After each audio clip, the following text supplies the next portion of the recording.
Alright, thank you Della from the studio. Hello, good evening viewers. I'm Syadza, Muthi, reporting live from North Luwu's disaster location. The flash flood triggered by the torrential rains on Monday evening that caused the overflowing of Masamba, Rongkang and Rada rivers also led to the forced displacement of 655 people or 156 households according to the North Luwu Disaster Mitigation Agency. Over the past 2 weeks, flash floods affected several places in Indonesia.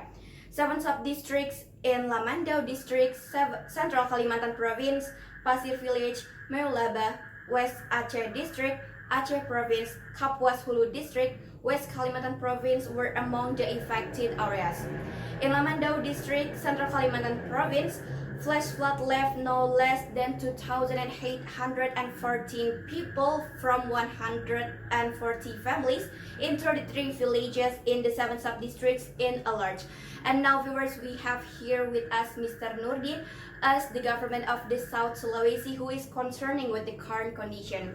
So, Mr. Nurdin, what do you think about the current condition here in North Sulawesi? The condition about in this area is honestly pretty severe because there's a lot of flood in a lot of area and we're pretty sad, and I'm so sorry about that. Okay, so we have received the news that you also witnessed this disaster from the helicopter. So what did you witness from the helicopter and from the airport? I witnessed a lot of floods everywhere, like the house is destroyed, a lot of victims and a lot of stuff happened, and we're going to do our best for this flood. Okay, so have the government already decided some plans to rescue all the victims that have been affected by this disaster? Yeah, we have several plans that are going to be executed soon. We're going to send a lot of police, cops, marines, and a lot of division of the rescue team to rescue the victims. Okay, so after rescuing all the victims, are you going to supply like all the supplies, especially for children and elderly? Of course we will. The community is number one for us. It's our top priority, so we will supply with medical stuff and food and everything we could. Alright, Mr. Nurdin, thank you so much for your time today.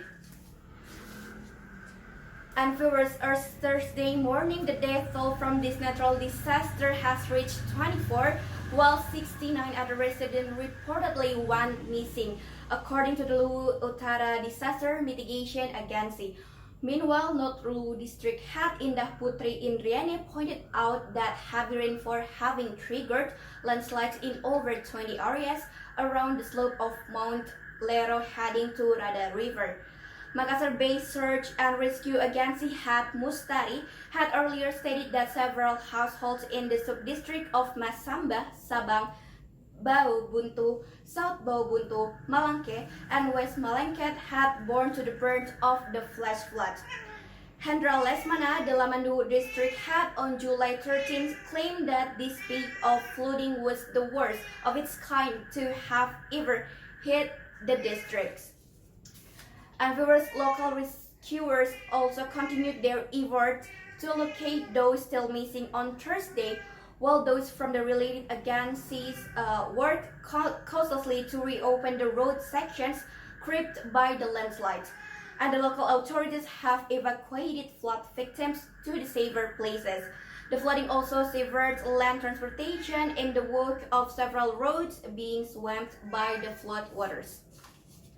Well, viewers, that's all the live report from the disaster location. We're sending deep condolences for all the victims that have been affected by this natural disaster. And for you viewers, we're suggesting you to always follow the latest news from the National Disaster Mitigation Agency in order to keep in track and avoid the natural disaster that might occur in the future. And for those who are interested in donation, we're open to donation for this natural disaster. And for further information, you can check our website at www.bbc.com/donation. I'm Syadza Muthi, reporting live from North Luwu, South Sulawesi. Back to Della in the studio.